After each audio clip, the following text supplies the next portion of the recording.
이사야 2장 1절에서 5절 같이 짧으니까요. 한 목소리로 합독합니다. 이것은 아모스의 아들 이사야가 유다와 예루살렘을 두고 계시로 받은 말씀이다.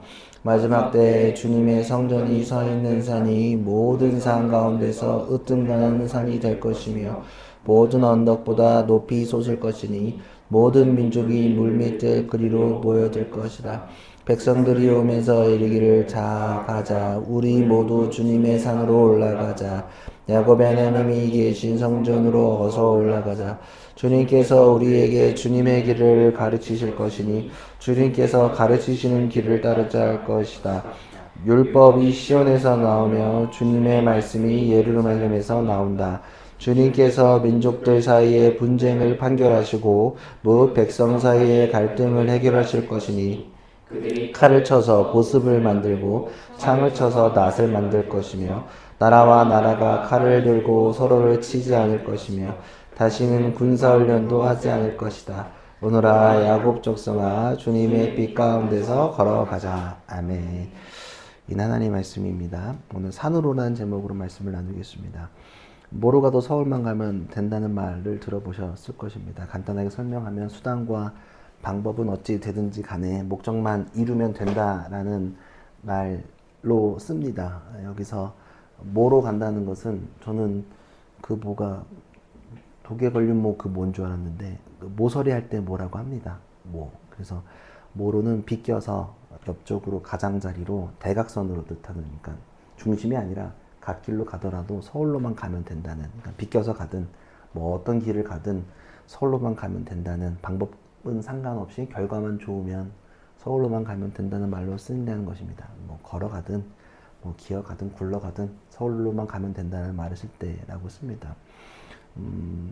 목적을 위해서라면 수단 방법을 가리지 않고 나아가는 말 또 그렇게 행동하는 사람들에 대해서 평가가 저마다 다를 수 있지만 뭐 그거를 마냥 비판할 수는 없다고 생각합니다. 그러나 그 수단과 방법이 사회적 합의와 도덕 윤리 그리고 법을 넘어가면 그때부터 문제가 된다라고 생각합니다. 그래서 뭐로 가면 서울로 가면 된다를 다 반대 의미로 사용할 수 있습니다.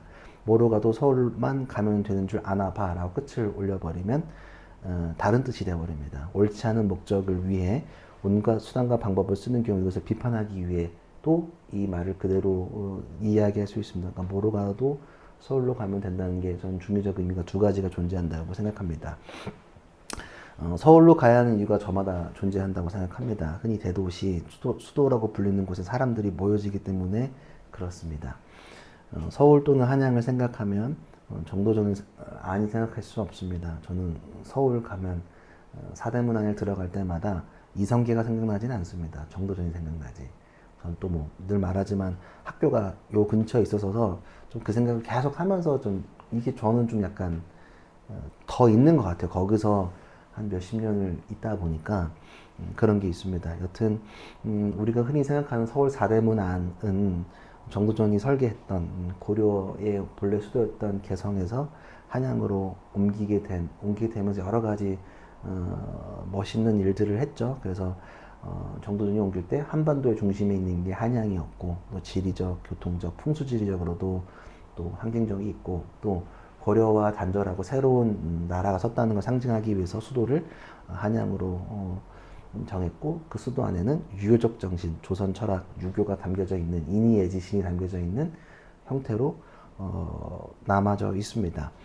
그래서 그때부터 서울을 중심으로 발전한 이 땅은 그 안에 많은 것들이 담겨져 있습니다. 서울 안에는 그래서 정도전부터 시작해서 지금까지 많은 것들이 담겨져 있습니다. 제가 말하는 서울은 지금 서울특별시 말고 우리가 알고 있는 흔히 말하는 사대문안과 그 상징을 가지고 있는 동네를 이야기합니다. 해외여행 중에 왕정이 유지되고 있는 나라들을 여행하면 왕궁 근처를 방문하거나 둘러보게 됩니다. 그 안을 들어가게 해주는 곳도 있으니까 여러 가지로 갑니다. 수도에 가면 왕궁 한 번씩 다 방문하게 됩니다. 왕이 있다는 것, 거기 안에는 권력이 있다는 얘기고 권력이 있다는 얘기는 그 돈이 있다는 얘기고 또 돈이 있다면 그 안에 문화가 돈다는 얘기입니다. 그래서 그 메커니즘은 계속 사람을 끌어다니게 만들게 됩니다. 그래서 서울을 찬양하는 노래, 서울의 애환이 있는 노래, 서울 사이에 대한 드라마 영화가 지금까지도 지속적으로 생산됩니다. 엄청 많습니다. 최근에 넷플릭스에 TV냐 넷플릭스에서 뭐 서울이 하여튼 뭐 미지의 서울인가? 뭐 한국이 싫어도 별의별 노래도 많고 뭐 야구장 가면 맨날 서울 노래 부르거든요. 그런 것들도 있습니다. 여하튼 한양 때부터 지금까지 서울에 살고자 하는 마음은 어쩔 수 없는 흐름 같기도 합니다. 그거를 또 국가적으로 발전시키서 흩어뜨리는 노력을 국가에서 많이 하긴 하는데 저는 그만해도 된다고 생각합니다. 근데 모이려 하는 이유는 있습니다. 왜냐하면 서울에 있고 싶어하는 건 정말로 대한민국이 이제는 정말 AI 시대를 이끌어가야 되는 뭐 그런 것도 있고 또 지금 막 AI 관련된 사람이 서울에 많이 오잖아요. 들어보니까 우리나라 중국이랑 우리나라만 그걸 감당할 수 있다 그러더라고요. 그래서 이제 미국 사람들은 중국이랑 뭘 못하니까 이제 한국에 많이 오고 또 K컬처 시대 많이 맞이해서 관광객들이 서울에 많이 오는 것도 우리가 부정할 수는 없습니다. 우리가 저 대학교 초반만 하더라도 일본을 엄청 갔거든요. 저 20살 때. 지금 일본 가는 느낌이 아니야. 지금은 일본 여행 가는데 그때는 막 진짜 막 깨끗하고 막 배우고 싶고 내가 드라마에서 봤던 또 애니메이션 봤던 동네를 보고 싶어서 갔던 뭐 우러러봐서 일본을 갔었는데 지금은 그렇지는 않거든요. 근데 우리나라가 지금 사람들이 우러러 보면서 온단 말이에요. 정말 그래서 계속 서울에 모이려고 하는 습성들이 계속 존재합니다. 뭐 하여튼 계속 권력, 문화, 경제, 또 세계 흐름이 계속 서울 안에 돌고 있기 때문에 그렇습니다. 그러니까 그런 게 지금 존재하지만 또 서울에 여러 가지 좀 상징이 있다고 생각하는데 오래 있다 보니까 상징적으로도 서울이 중요합니다. 저의 지각 수준에서 서울은 저에게 어린 시절 전 위성도시에 살았던 사람이기 때문에 서울을 왔다 갔다 했고 서울에 살고 싶었던 마음이 있고 근데 뭐 서울 나갈 수 있는 여력은 안 됐던 것 같고 우리 집이 뭐 그렇게 자라왔고 또 2002년 월드컵의 상징 시청합 광장에 자라나는 것도 봤고 저도 한두 번씩 나가서 응원했던 것 같아요. 그리고 대학 시절 광화문이 정치적 투쟁의 상징이 되는 것을 매일 아침 저녁으로 많이 봤고 또 지금은 광화문이 또 외국인들이 한국을 반드시 오면 한 번씩 방문해야 되고 그 안에서 한국을 한번 처음으로 느껴보는 관문처럼 여겨지는 것들도 있고 여러 가지 뭐 정치적 상징, 문화적 상징, 경제적 상징이 서울 안에 존재해지고 굳건하게 돌아간다는 것을 볼 수 있습니다. 여하튼 서울이라는 상징성은 사람들을 모이게 하는 것들이 여전히 존재합니다. 그래서 서울이 전 세계에서 열 손가락 안에 들어간다는 도시라고 말을 하면 옛날에 한 10년 전만 해도 물음표가 조금 그럴까 싶었는데 지금은 당연히 서울은 세계 열 손가락에 들어가는 도시가 됐다라고 말할 정도로 상징성이 매우 높아졌다라고 생각합니다. 수도나 서울은 그런 상징성을 가지고 있습니다. 오늘 본문을 기록한 이사야 선지자의 시각으로 다시 한번 돌아가 보려고 합니다. 자, 이사야 선지자의 상황은 자신의 나라는 망해져 가고 있었고 외부 국가의 문화는 엄청나게 지금 자기네 나라로 들어오기 시작했고 내부적으로는 부패한 정치와 부패한 종교로 한치 앞이 모이지 않는 상황이 오늘 이사야 선지자 앞에 놓여져 있습니다. 그러니까 자기가 살아가고 있는 곳이 폐허가 되고 있는 것을 이사야는 보고 있는 것입니다.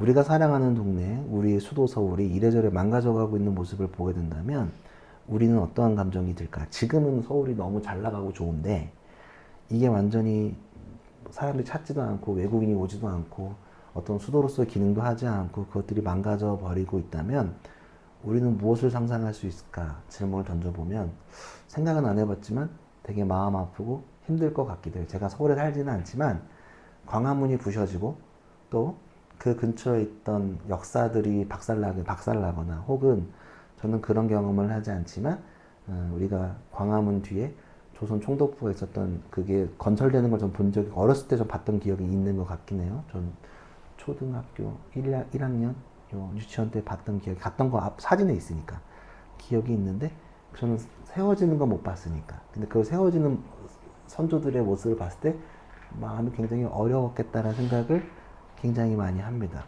그런 맥락 안에서 한번 봅시다. 오늘 본문 1절 2절입니다. 넘겨주십시오. 앞에 나와 있습니다. 이건 짧으니까 함께 읽어도 좋을 것 같습니다. 1, 2절 함께 뒤로 넘기시면 됩니다. 한 번 더 넘기세요. 네, 오른쪽 한 번 더 누르세요. 네. 1, 2절 1, 2절 없어요?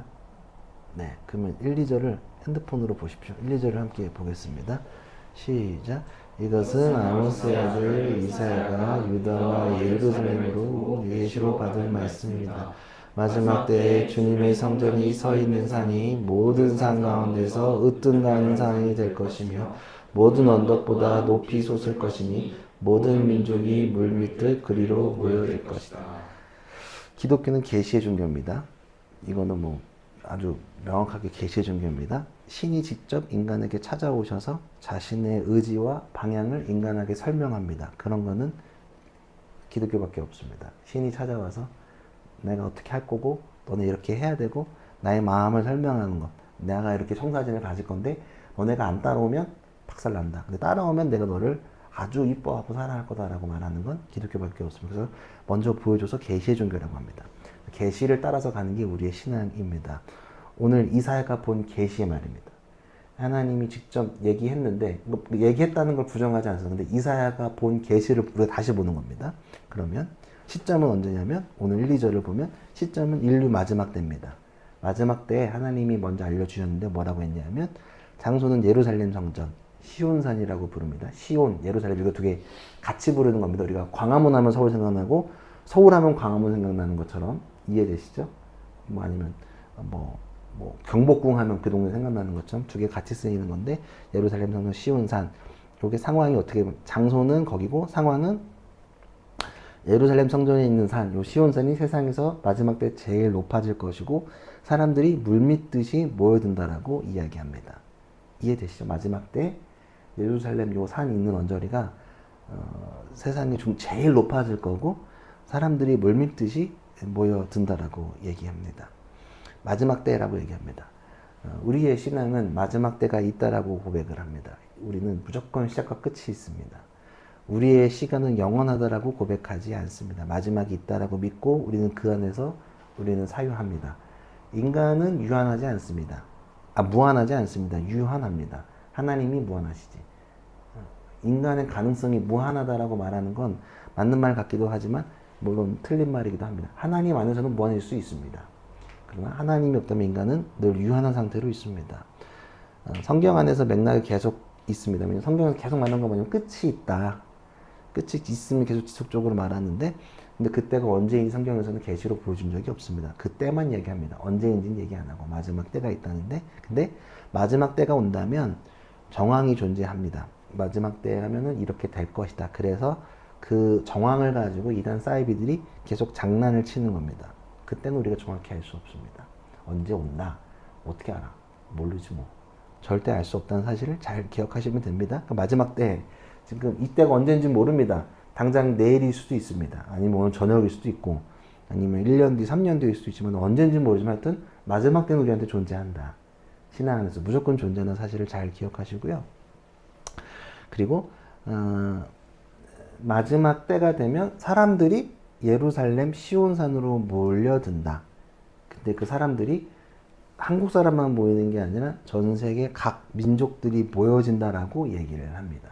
근데 이렇게 예언된 게 성경에서 어느 정도 성취된 부분들이 있습니다. 그러니까 100%는 아닌데 보여진 것들. 예를 들면 사도행전 2장에 보면 이건 제가 준비했는데 보이죠? 2절에서 4절 한번 읽어보시죠. 시작. 그때 갑자기 성령으로 충만하게 되어서 성령이 시키시는 대로 각각 방언으로 말하기 시작하였다. 예루살렘에는 경건한 유대 사람이 세계 각국에서 와서 살고 있었다. 그런데 이말 소리를 하나니 많은 사람이 모여서 각각 자기네 지방말로 제자들이 말하는 것을 듣고서 어리둥절하였다. 자 보세요. 여기도 장소가 이거 다 아는 내용이죠. 방언받는 얘기 이거 더 설명 안 해도 괜찮아요. 근데 여기 장소가 어디야? 예루살렘에 있단 말이야. 다락방에서 사람들이 모여들어서 무슨 말을 하냐면 각각의 언어로 얘기를 한다. 그러니까 여기 안에 120명이 있지만 각각의 전 세계를 상징하는 사람들이 모여서 하나님의 언어 통하는 모습을 이렇게 마지막 때 이런다. 사람들이 모여들고 흘러간다는 걸 한번 보여줬지만 하지만 마지막 때는 아직 오진 않았다. 이런 느낌으로 간다. 예를 들면 이렇게 갈 수도 있다는 것을 성경에서 한 번 더 보여주기도 했습니다. 왜냐하면 마지막 때 언제인지 모릅니다. 베드로전서 3장 10절에 보면 그러나 주님의 날은 도둑같이 올 것입니다. 그날은 하늘에 요란한 소리를 내면서 사라지고 원소들은 불에 녹아버리고 땅과 그 안에 있는 모든 일들은 드러날 것입니다. 주님의 날은 도둑같이 올 것입니다. 도둑이 우리 집 훔치러 온다고 얘기합니까? 몰래 오죠. 그러니까 언제 올지 그냥 느닷없이 온단 말이에요. 그러니까 마지막 때는 언제 올지 모른다. 그러니까 그 사실만 잘 기억하면 됩니다. 왜냐하면 마지막 때라 그러면 우리가 퍽 와닿지 않기 때문에 그렇습니다. 마지막 때라 그러면 언제야 그게? 잘 모르지 근데. 근데 마지막 때는 있다. 그 사실을 가지고 하면 됩니다. 자, 근데 오늘 이사야가 본 환상이 사실 팍 와닿지는 않습니다. 왜냐하면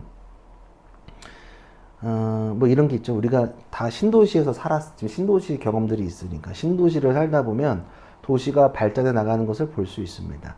강남도 예전에 배밭이었고 잠실은 뽕밭이었고 분당판교 수지도 옛날에 한낱 시골에 불과했습니다. 여기 배밭 많았다 그러죠. 여기 한문도 죽전인가 그러니까 죽전이잖아요. 이 동네도 이 죽전이란 말이 한문 그대로 하면은 대나무밭이라는 얘기잖아요. 여기 어디 대나무가 되게 많았었나 봐요. 어딘지는 모르겠지만 아니면 그래서 대나무라고 했는지 아니면 여기 포운이 있어가지고 포운 때문에 대나무라고 했는지 제가 정확히 그 의미는 모르지만 여하튼 그냥 단순히 시골이었단 말이에요. 근데 우리가 여기 이렇게 발전된 거 조선시대 때 생각을 해보면 상상을 선조들이 했었을까? 일도 못했을 거란 말이에요. 강남이 그렇게 우리나라에서 제일 비싼 땅이 됐을까? 신사동이 그랬을까? 정자 거기서 막 할아버지들 앉아가지고 강 보고 그런 데란 말이에요. 압구정 이런 데가 그 정자 있는 데인데 별거 아니었단 말이에요. 여기도 뭐 옛날에 그냥 시골 댁이지 뭐가 있겠어요. 조선시대 생각해보면 전혀 못해요. 근데 시간이 흘러서 발전한단 말이에요. 그러니까 여기서 예루살렘으로 사람들이 모인다는 걸 얘기할 때 물리적 변화가 있다는 건 아니야. 예루살렘 성전이 진짜 갑자기 막 영화처럼 두두두두두 높아져가지고 아니면 신도시 개발을 해가지고 사람들이 모여진다는 것을 이야기하는 것이 절대 아닙니다. 그 정도까지 이해하시겠죠? 막 그런 얘기를 하는 게 아니에요. 세계 수도가 될 거니까 여기에다가 뭘 짓고, 뭐 도시 개발하는 사람들 하이바 쓰고 가서 막 쥐봉하는 그런 느낌이 아니라 상징적으로 이야기하는 거예요. 예루살렘 성전이 높아질 거다. 마지막 때 높아질 거다. 근데 높아지면 어떻게 되냐? 3절을 봅시다. 이건 준비가 안 돼 있나? 이거 좀 여러 가지 줄여야 될 것 같은데. 네.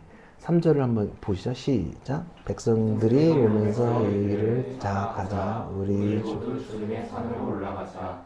야곱의 하나님이 계신 성전으로 어서 올라가자. 주님께서 우리에게 주님의 길을 가르치실 것이니 주님께서 가르치시는 길을 따르자 할 것이다. 율법이 시온에서 나오며 주님의 말씀이 예루살렘에서 나온다. 당시에 예루살렘 성 여기 이제 다른 말 시온산은 다른 곳에 비해 높지가 않았단 말이에요. 그리고 물리적인 요소도 높지도 않고 국제적인 기능도 그렇게 있는 감당하기엔 좋다고 여겨지지 않습니다. 그러니까 그곳이 높아지고 사람들이 몰려든다라고 얘기를 하면 퍽 와닿게 느껴지지는 않습니다. 이게 될까?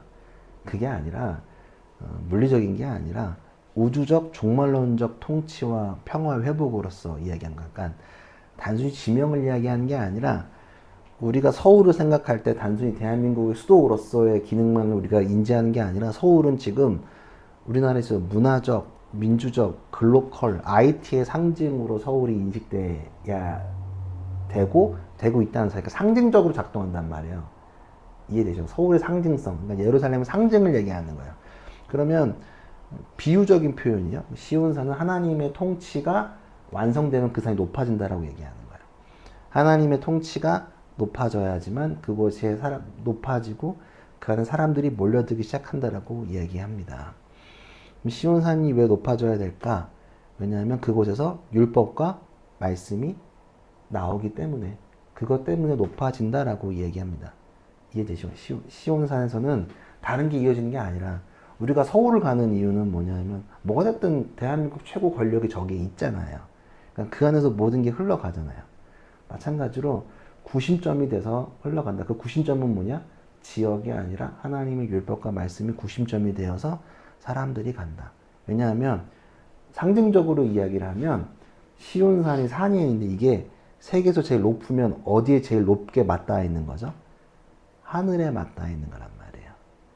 그럼 왜 거기가 낮은데 하늘에 맞닿아 있다라고 얘기할까? 거기에 뭐가 있으니까. 예루살렘에 뭐가 있으니까. 뭐가 있잖아. 우리가 알고 있는 거. 성전이 있잖아, 성전이. 성전에는 누가 거하는 곳이야? 하나님이 거하시는 것. 그러니까 그곳에서 제일 높다는 건 뭐냐면 하나님이 그곳에 내려와 앉아 계시기 때문에 하늘과 맞닿아 있는 상징적으로 제일 높은 곳이 되는 겁니다. 그래서 그곳이 제일 높고 사람들이 모일 수밖에 없다. 누가 있으니까 하나님이 그곳에서 말씀으로 이야기하셨기 때문에 그렇습니다. 조금 더 멋있게 표현하면 그곳에 하나님의 임재가 있기 때문에 그래서 그곳이 제일 높고 하늘과 맞닿아 있고 하나님의 통치가 일어나는 곳이라고 얘기합니다. 그러면 통치가 있다는 건 뭐냐면 질서가 있다. 우리가 계속 서울을 보는 이유는 뭐가 됐든 대통령이 저기 있기 때문에 우리나라의 질서가 거기서 시작되기 때문에 그렇습니다. 어쩔 수 없이 통치자가 거기에 있잖아. 지금 통치라는 표현이 좀 맞진 않지만 일단 쉽게 얘기하면 뭐가 든 권력 이야기는 돼 있으니까 이렇게 돼 있는 거예요. 임재. 그러면 그 통치가 있는 곳이 축이 되기 때문에 그렇습니다. 근데 보면 다시 한 번 더 보면 그 안에서 말씀과 율법이 흘러나온다는 얘기는 뭐냐면 그 구심점을 우리가 생활하고 생각하고 살아가는 것들의 이야기. 그러니까 하나님이 그곳에 맞닿아 있다는 건 뭐냐면 통치가 일어나는 곳이기 때문에 사람들이 모인다. 그곳에 맞닿아 있기 때문에 그곳이 제일 높고 제일 하나님의 일이 일어나는 임재가 일어나는 곳이 된다. 그게 시온산의 역할이 되는 겁니다. 높지 않고 상징적으로 대단히 뭐 좋은 동네도 아니고 그리고 거기에 무슨 건물을 짓기 좋은 것도 아니고 사람들이 모이기 좋은 것도 아니고 교통이 좋은 것도 아니고 중요한 건 다 필요 없고 하나님의 임재가 거하는 곳이기 때문에 그렇게 되는 겁니다. 4절을 봅시다. 읽어보시죠. 시작. 4절 있는데요. 네, 4절 보시죠. 시작. 주님께서 민족들 사이의 분쟁을 판결하시고 무엇 백성 사이의 갈등을 해결하실 것이니 그들이 칼을 쳐서 보습을 만들고 창을 쳐서 낫을 만들 것이며 나라와 나라가 칼을 들고 서로를 치지 않을 것이며 다시는 군사훈련도 하지 않을 것이다. 4절은 하나님의 통치가 예루살렘에 있고 하나님의 임재가 그곳에 있다는 거. 그러니까 상징 한번 얘기하고 그러면 어떻게 통치하시냐? 그러면 하나님은 도대체 사람들이 몰려들기 시작하면 그 마지막 때에 어떻게 통치하느냐? 어떻게 다스릴 거냐? 어떤 정책을 펼칠 거냐? 쉽게 얘기하면 우리 지금 상황에서 쉽게 얘기를 말씀드리면 어떤 통치를 하실 거냐라고 선거할 때 얘기하잖아요. 선거는 아닌데 말씀하시는 거예요. 무슨 말이냐면 하나님의 통치는 인간의 통치와 다릅니다. 우리의 믿음은 하나님의 다스림을 따라서 사는 게 우리의 믿음입니다. 신앙생활 하는 사람은 교회를 다니기 때문에 신앙생활 한다고 얘기하는 게 아니라 내가 믿음이 있다는 건 뭐냐면 하나님의 다스림으로 나아간다라고 얘기하는 거예요. 자, 그 다스림은 인간의 방법과 달라요. 인간은 수단과 방법을 가리지 않고 평화를 얘기해요. 평화 계속 얘기하는데 그게 쉽지는 않습니다. 소련이 붕괴됐을 때 온 세계가 민주적으로 될 줄 알았는데 그렇게 안 되잖아요. 소련이 대통령 러시아가 되고 될 줄 지금 이렇게 푸틴 나와서 무슨 죽을 때까지 종신 대통령이 나올 줄 누가 알았어.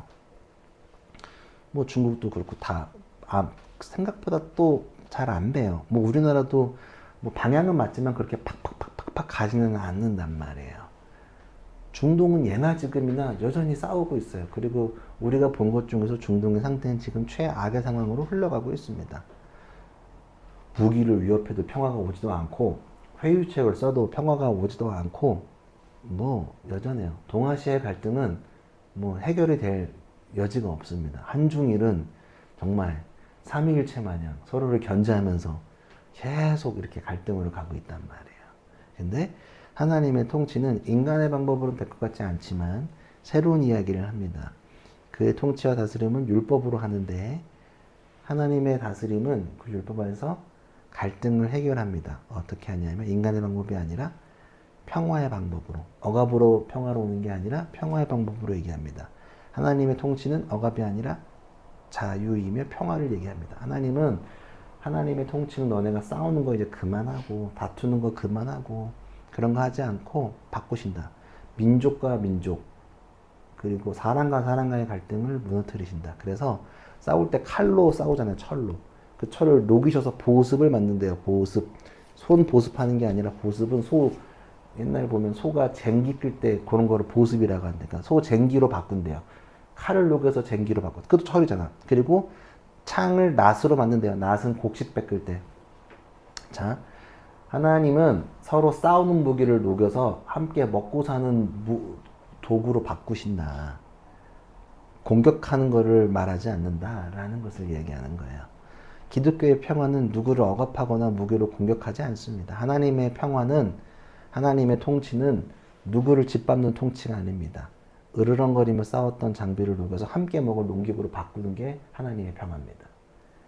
같이 먹고 나누는 것. 교회가 하는 게 그런 거지, 누구를 억압하고 핍박하는 게 교회가 할 일이고 하나님의 통치를 따르는 사람들이 하는 일들이 아닙니다. 우리가 발을 딛고 있는 이 땅은 민족과 민족의 갈등이 극에 달하고 있습니다. 민족을 조롱하는 말로 우리는 싸우고 있습니다. 또는 피부색으로, 문화로, 경제로, 남녀로, 세대로, 또 지금은 창으로 공격하지 않고 인터넷 댓글과 가짜뉴스라는 것으로 또 그것을 퍼나르면서 공격합니다. 그 중심의 마지막 때의 시온을 기다리는 우리는 평화를 노래하고 그때를 기다려야 합니다. 그것이 당장 올 것 같지도 않고 답답하기도 하지만 다소 이해가 되지 않더라도 우리는 하나님의 청사진을 받기 때문에 그때를 우리가 우리 때 오지 않더라도 계속 소망하면서 가는 게 매우 중요합니다. 이사야가 환상을 볼 때는 종교적으로 최악의 상황이었습니다. 화려했지만 어두웠습니다. 세상은 어두웠지만 종교가 밝히지 못한 상황이었습니다. 평화를 이야기하지 않고 누구를 억압하기만 했습니다. 그리고 우리의 상황은 그때와 별반 다르지 않습니다.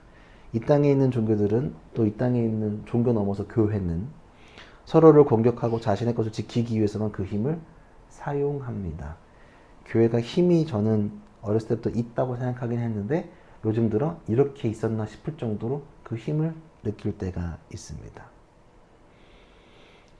하나님이 맞닿아 있는 시온은 하나님의 임재의 통치를 따른 우리는 하나님이 보여주신 청사진으로 가야 합니다. 개척자라고 불리는 사람들이 있습니다. 사전적 의미로 개척자는 땅을 일고 쓸모있는 땅으로 만드는 사람, 새로운 영역, 운영, 진로 따위를 처음으로 열어나간 사람을 개척자라고 합니다. 개척자들은 황폐한 땅에서 새로운 세상과 도시를 봅니다.